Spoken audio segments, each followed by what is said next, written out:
And now, sports with Corinne McGrath. We said it again and again this year. The chemistry between those two has been the driving force on Century's offense this season. The biggest improvement we've seen since the last time the Bengals played at Holt is how much more calm and confident quarterback Tyler Vanderwall seems leading his offense, and the chemistry that's grown between him and receiver Jaden Henderson.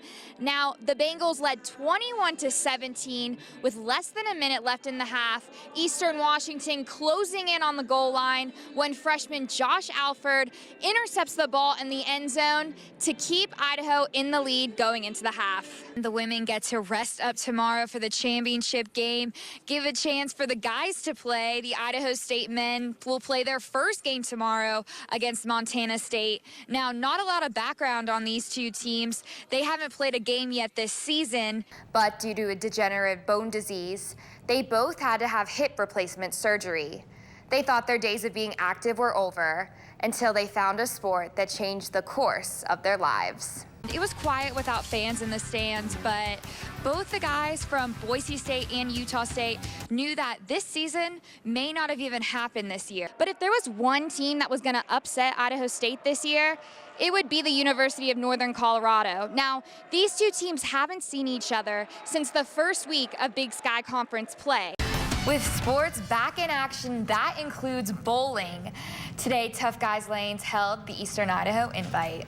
And what many call the greatest show on snow. Snowmobilers from all across the country into Canada are here to compete in Jackson Hole, Wyoming in the daddy of all hill climb events, the World Championships. Because it's a 6-game season rather than the normal 11, he can push himself a little harder, get a couple more bruises, knowing that this season is more like a 5K than a marathon. Well, if you're from Pocatello, you know his name, but now it's time for the rest of the country to know it too.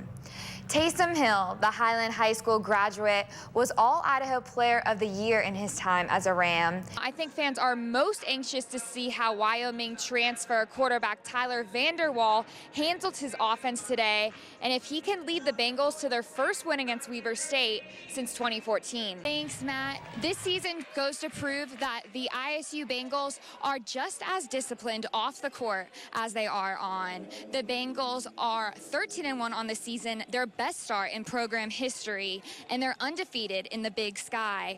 Now, talking to Coach Seton Sobolewski, he says that it's hard to self-isolate and continue to stay sharp and not get sloppy, but the girls have continued to bring it. Female wrestlers from high schools across the state of Idaho hit the mat on Saturday, looking to showcase their talents and come out as champions. It lets me prove to myself that I'm strong enough to do certain things, and it really helps me motivate myself too. For years, girls wrestling was an unsanctioned sport in the state of Idaho. Pocatello wrestling coach J.B. Plato and Aberdeen coach Jordan Johns wanted to give girls the chance to have their own championship and started the tournament 3 years ago. For the girls to have this opportunity to have their own championship, to have their own individual season, it all culminates to now, and they're able to come out here, compete, and really showcase the athletic ability. The first year, about 60 female wrestlers came out. Last year, that number nearly doubled to 111. And this year, 130 female wrestlers competed. Really nice just knowing that girls wrestling has really grown. This past September, the Idaho High School Board of Directors voted on a proposal to sanction girls wrestling. Starting in the 2021-2022 season, the girls will have their own bracket at the state championship, meaning this was the last year Pocatello High School will host the unofficial tournament. It's a bittersweet moment that, we won't be able to see all this competition in one roof.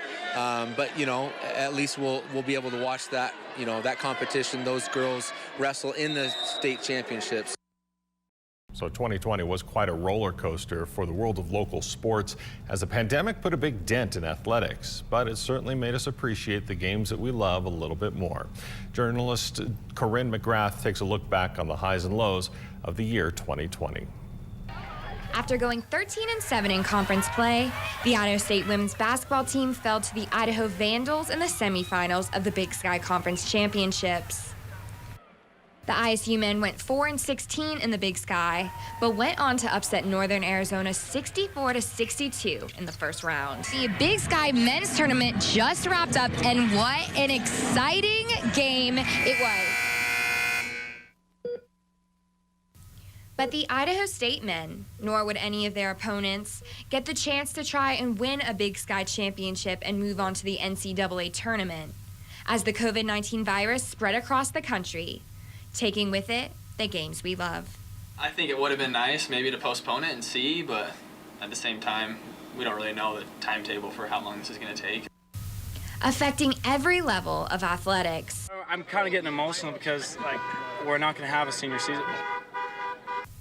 In order to keep the community and players safe, we made sacrifices. I described it. It was literally like sitting there and taking a fastball to the ribs.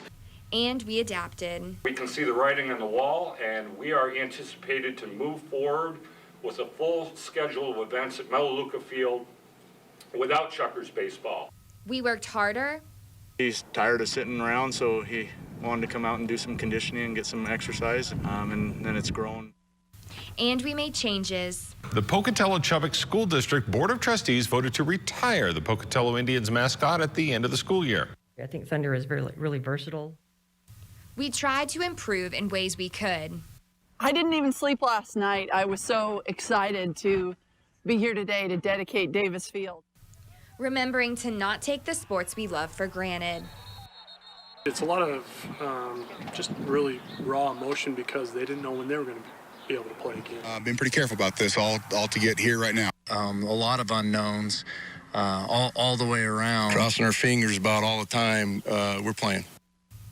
Although this year has been full of difficult decisions, the Big Sky President's Council made the decision to postpone the Big Sky Conference football season to the spring.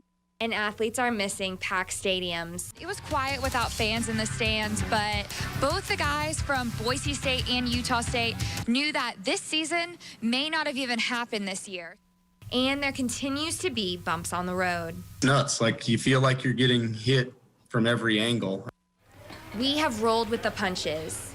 You can't really play boxing, you know what I mean? You can play football, you can play basketball, but not so much boxing. We continue to stay together while staying apart. A benefit golf scramble at the Highland Golf Course raised an additional $11,000.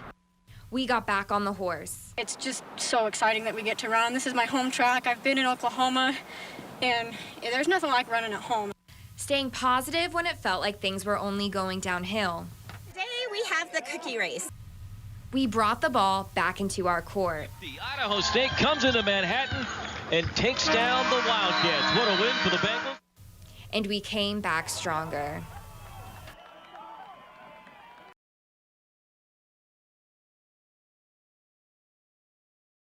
Getting things going is going to be Austin Smaley, who launches it from downtown. His first three-pointer of 4 tonight. On the other side, Idaho Dave Quimby with the mid-range jumper gives the Vandals 2. Then Smaley passes it off to Highland graduate Daxton Carr, who clashes the glass, along with a little bit of U of I's spirits. The shot here, no good. Preston native Braden Parker gets the rebound, and with Vandals all over him, manages to get it up and in. He posted 12 for the Bengals tonight.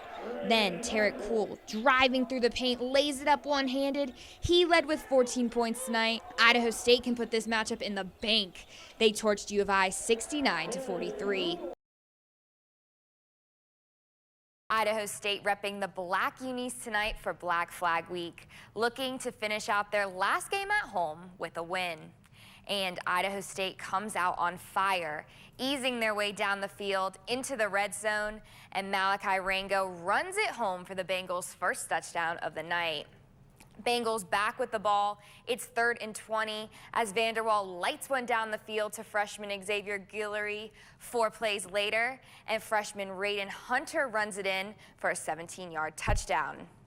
Vandals back with the ball and closing in on the end zone when the Bengals deliver a huge defensive play on 3rd and 1 as Rasheed Williams and O'Shea Trujillo team up to sack U of I's quarterback, forcing them to kick a field goal.